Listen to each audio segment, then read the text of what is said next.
Hi there and welcome to the screencast.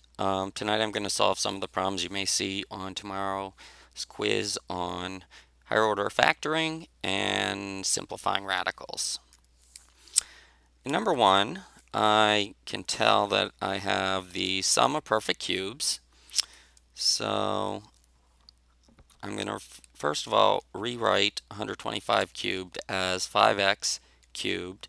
I'm going to write 27 as 3 cubed. Okay, so now that gives me the form a cubed minus b cubed. The formula for that, for the factored form of it, is this. So I'm going to substitute in 5x for a and 3 for b.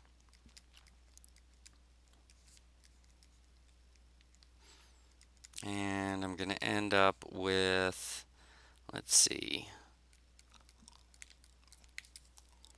plus 9. That. Okay, number two's pretty similar. I'm going to have 6 cubed plus m cubed. That follows the pattern a cubed plus b cubed.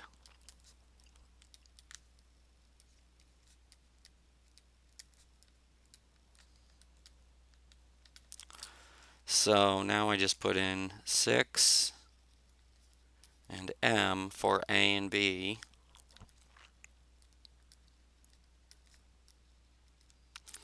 And that's what I get. Okay, number 3, I have a trinomial that I'm going to use quadratic form factoring. So I need two numbers that multiply to be negative 56 and add up to negative 1. That would be, let's see, plus 7. Those two. And that's as far as I can go. Number 4, always check for a common factor first before you try any other kind of factoring. And now after that, I can see I have quadratic form factoring.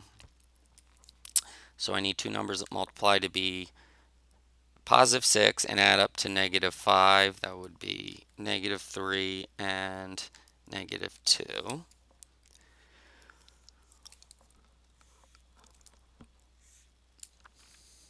Okay, the same thing with number 5. I can tell I can divide out a 3 before I do anything else. And now I need two numbers that multiply to be 12 and add up to negative 7. That would be negative 4 and negative 3. And now I can factor x squared minus 4. That's the difference of perfect squares. So that becomes x plus 2x minus 2. And then I have x squared minus 3.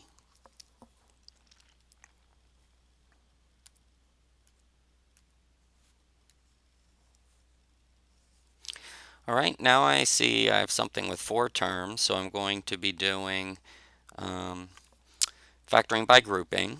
So I'm going to factor out, let's see, what would it be? It would be out of the first 2 terms, I'm going to factor out a 2, no, not just 2, 2b.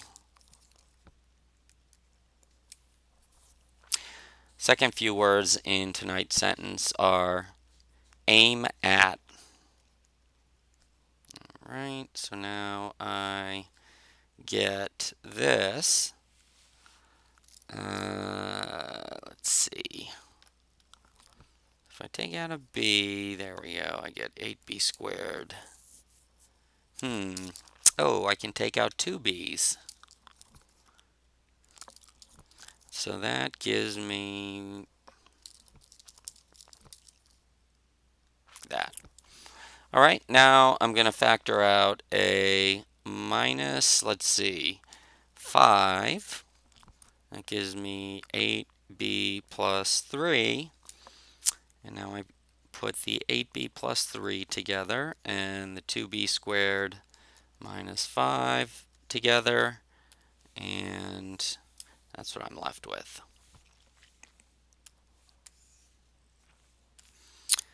Okay, another factoring by grouping problem. So let's see. It looks like I can factor out a 3 before I do anything else.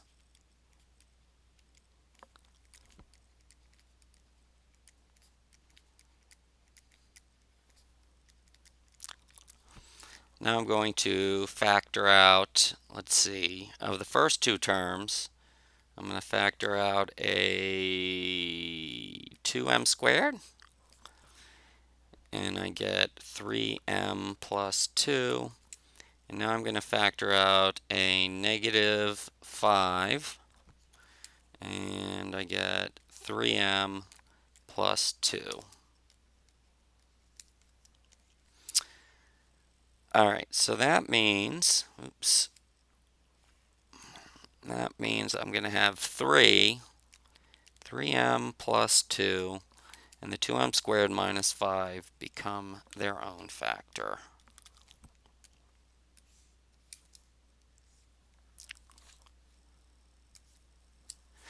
Next two words are nothing u. So far we have if you aim at nothing u.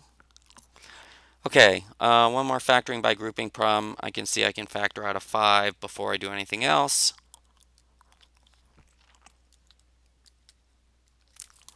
So that's an n.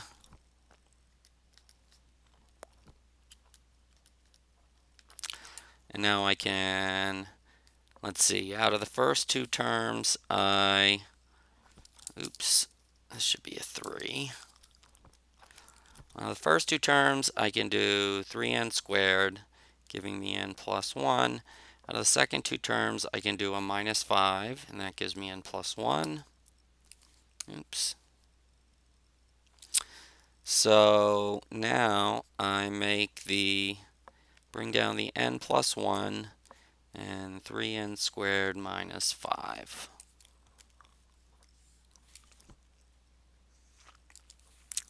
Okay, simplifying square roots and higher order radicals. So first thing I always want to do is a factor tree. 128 is 2 and 64. That's 8 and 8. It's 2 and 4. 2 and 4. So 2 and 2. Oops, and I just said 2 and 4, and I wrote a 2 over there. So how many 2's do I have? 1, 2, 3, 4, 5, 6, 7. 7 2's. So I'm talking the square root, and I have 7 2's. So I'm going to write 7 2's as 2 squared, 2 squared, 2 squared times 2, because I'm talking the square root. Now I can go through 1, 2, 3. So that's going to give me 8 square root of 2. Oops. There we go. Okay, next one, square root of 12. So 12 is what?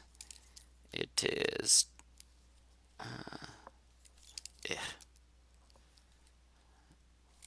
gosh, this is not going back to the pen.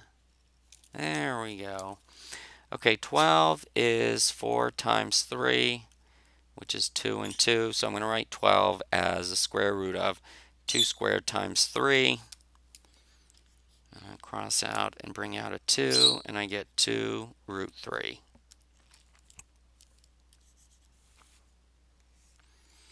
All right, number 11 and 12, I have division problems with radicals. Well, in the first one, square root of 25 over 16 is just 5 over 4.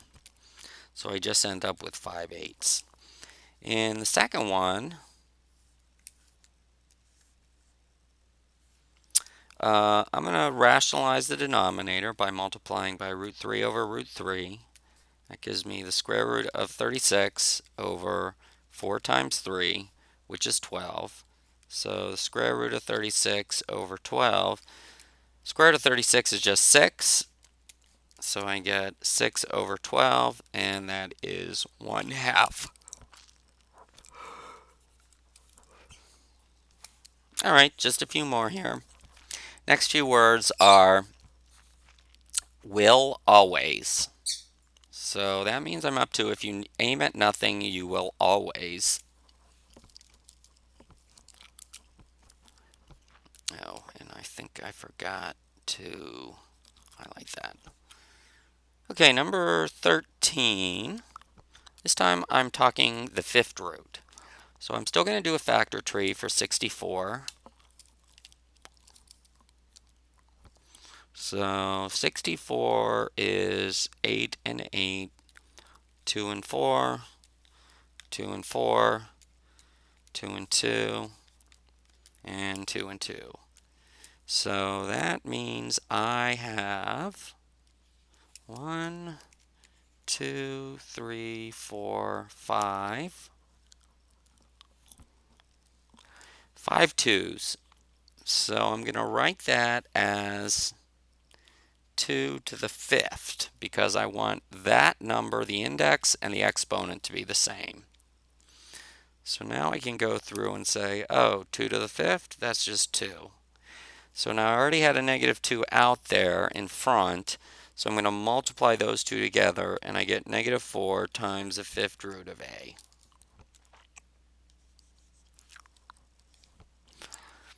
All right, next one, negative 128, third root of that. So if I do a factor tree, I'm going to get, let's see, 64 and 2, 8 and 8, 2 and 4, 2 and 2, 2 and 4, 2 and 2. So that's 1, 2, 3, 4, 5, 6, 7 twos. Now I'm talking about the third root, so I'm going to write the third root as, I'm going to write the 2 to the seventh as 2 to the third times 2 to the third times 2 to the 1 times m cubed. And I'm going to write a negative 1 there, and I can do the square root of negative 1 is just negative 1. And now I can go through and 2 and another 2, leaving me with, oh, and I can also do the cube root of m cubed. And now I'm going to multiply what's outside of the denominator together, and I'm going to get negative 8m times the third root of 2. Let's see, I think I'm almost done. Was that the last one? Yes, that's the last one I'm going to do. Okay, the last few words in tonight's sentence are hit it. Hit it. So put those all together, send those off to me in email, and get a good night's sleep, and we will see you tomorrow. Cheers.